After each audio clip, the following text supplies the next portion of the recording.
নমস্কার বন্ধুরা, আমাদের চ্যানেলের আরও একটি নতুন ভিডিওতে তোমাদের সকলকে স্বাগত।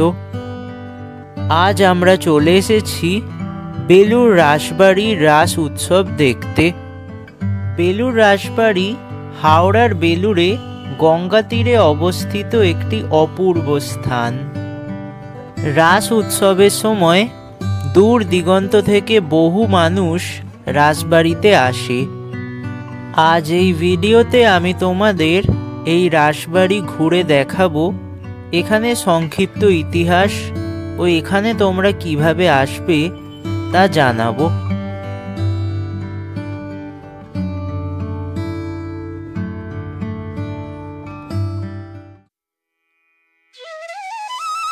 (1889 খ্রিস্টাব্দে জোড়াসাঁকোর দাও পরিবারের পূর্ণচন্দ্র দাও এই রাসবাড়ি প্রতিষ্ঠা করেন।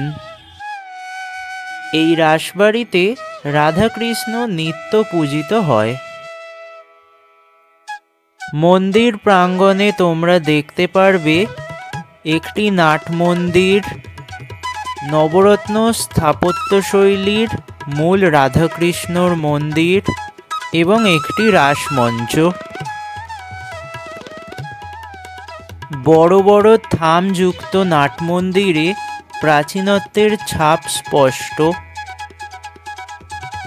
বেলুড় রাসবাড়ি প্রতিদিনই সকাল 7টা থেকে 9:30 এবং বিকেল 4টে থেকে সন্ধে 6টা পর্যন্ত খোলা থাকে।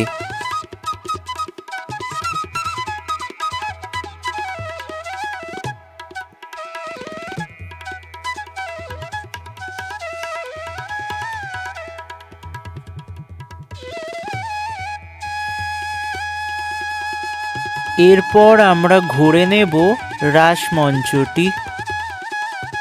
রাস উৎসব উপলক্ষে তোমরা দেখতেই পারছো রাসমঞ্চটি কত সুন্দরভাবে সাজানো হয়েছে।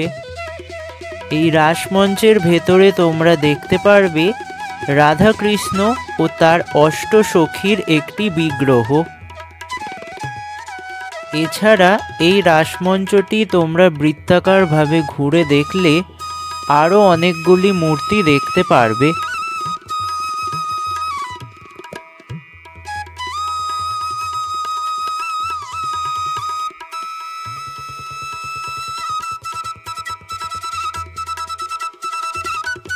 এই রাসবাড়িতে গঙ্গামুখী একটি অপূর্ব সুন্দর ঘড়ির টাওয়ার এবং তার দুপাশে তিনটি করে মোট 6টি 8চালা স্থাপত্যশৈলীর শিব মন্দির আছে।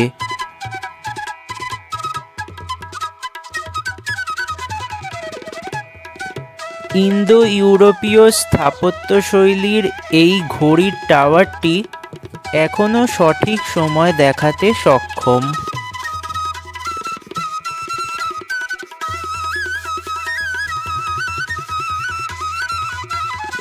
যেমনটা আগেই বললাম, এই মন্দিরটি একদম গঙ্গা নদীর তীরেই অবস্থিত।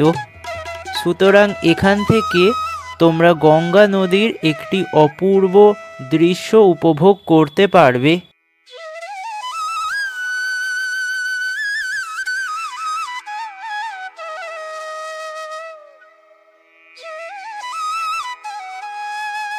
বেলুড় স্টেশন থেকে টোটো করে মাত্র 10 মিনিটের মধ্যেই তোমরা এই রাসবাড়িতে চলে আসতে পারবে।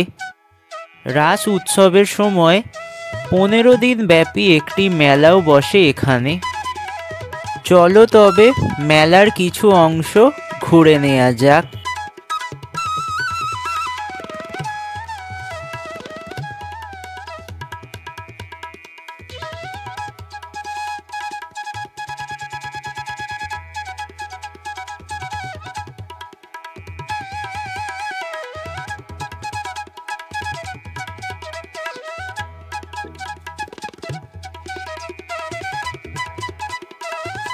বন্ধুরা, আশা করছি আমাদের আজকের এই ছোট্ট ভিডিওটি তোমাদের ভালো লেগেছে। ভিডিওটি ভালো লাগলে লাইক করবে, শেয়ার করবে এবং আমাদের চ্যানেলে যদি নতুন হয়ে থাকো এবং আমাদের কন্টেন্ট যদি তোমাদের ভালো লাগে তাহলে প্লিজ আমাদের চ্যানেলটি সাবস্ক্রাইব করে নেবে। দেখা হচ্ছে পরের ভিডিওতে নতুন কোনো টপিক নিয়ে।